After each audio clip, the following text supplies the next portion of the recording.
Assalamualaikum warahmatullahi wabarakatuh. Saya Rizky Abadi Sioming dengan NIM Mager 054 dari Program Studi Teknik Pertambangan Universitas Trisakti Angkatan 2024. Jadi dengan video ini saya akan mempresentasikan hasil tugas yang sudah saya kerjakan yang merupakan persyaratan untuk mengikuti UAS. Jadi tugas ini merupakan mata kuliah dari Teknik Eksplorasi dan Mineral dengan dosen pengampu Bapak Irfan Marwaja. Maksud yang pertama yaitu pendahuluan. Jadi di sini saya akan menjelaskan gambaran umum tentang perusahaan dan tujuan dari dilakukannya rencana eksplorasi ini. Jadi perusahaan ini merupakan perusahaan yang bernama Perusahaan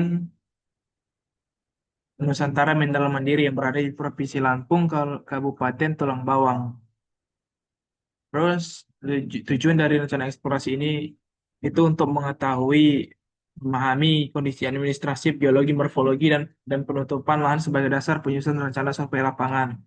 Jadi kita itu menggunakan ArcGIS, ada data yang didapatkan yaitu administrasi, geologi, topografi, hutan, landscape, dan tata guna lahan. Terus transportasi. Jadi jadi untuk mencapai lokasi itu perjalanan dimulai dari kampus Trisakti menuju bandara terdekat yaitu Soekarno-Hatta.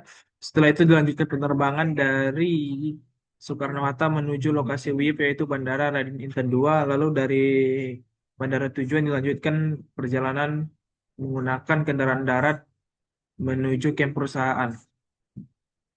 Lalu perizinan.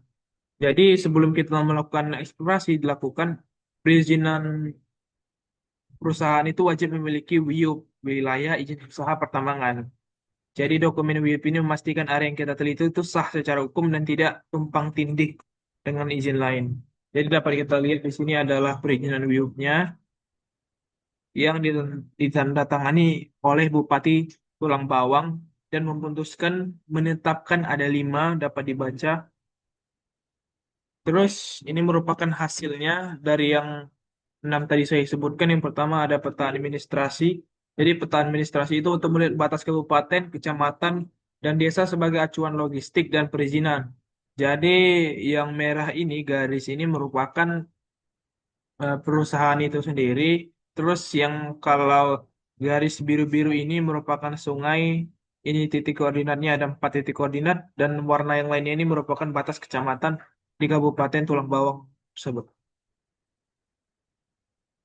Lalu yang kedua ada peta tata guna lahan. Peta tata guna lahan ini untuk mengetahui area permukiman, sawah, perkebunan, dan kawasan industri. Dapat kita lihat di sini banyak sekali ya guys. Ada sawah, pertanian lahan kering, pemukiman, pertanian lahan kering juga, perkebunan, dan lain-lain.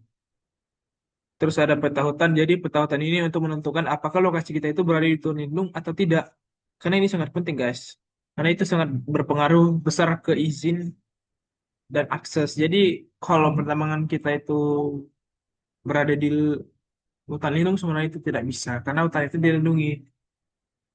Terus yang keempat ada peta geologi. Jadi peta geologi itu untuk menunjukkan jenis batuan, struktur, dan potensi mineralisasi. Dari hasil yang saya dapatkan, struktur saya itu hanya mendapatkan satu ya guys. Ini dapat kita lihat nih pelurusan nih, pelurusan. Terus ada peta Landsat. Peta Landsat itu digunakan untuk interpretasi citra mengenai topografi, vegetasi, dan potensi alterasi. Dan yang terakhir, ada peta topografi. Jadi peta topografi itu sebagai dasar penentuan jalur akses, lokasi camp, dan posisi titik bor. Terus kita masuk ke tabel biaya rencana eksplorasi. Jadi yang pertama itu operasi. Dari Trisakti ke Bandara Soekarno-Hatta itu saya buat 250.000. Jadi kalau PP 500, tiket pesawat itu saya buat berangkat dari sini itu 3 orang. Terus sewa mobil operasional itu 700.000, 2 mobil selama di sana nanti perharinya. Dan ini dia. Terus sewa motor lapangan. Terus ada geologi senior 1 orang, asisten geologisnya 2 orang. Kenapa 2 orang? Supaya nanti di sana supaya tidak ribet, supaya dapat membantu si geologisnya. Terus driver dan helper itu 1 orang 5 juta. Terus GPS Garmin, ada sewa alatnya, ada bor awalnya, survei titik bor saya buat 30 titik, di mana per titiknya itu merupakan 4 juta. Terus analisa, ada 90 sampel, per sampelnya itu 1.250.000, dan biaya tak terduganya 15%. Jadi biaya tak terduga ini 15% dari jumlah yang semua ini tadi. Jadi kalau ditotalkan semuanya itu 411.872.500 rupiah.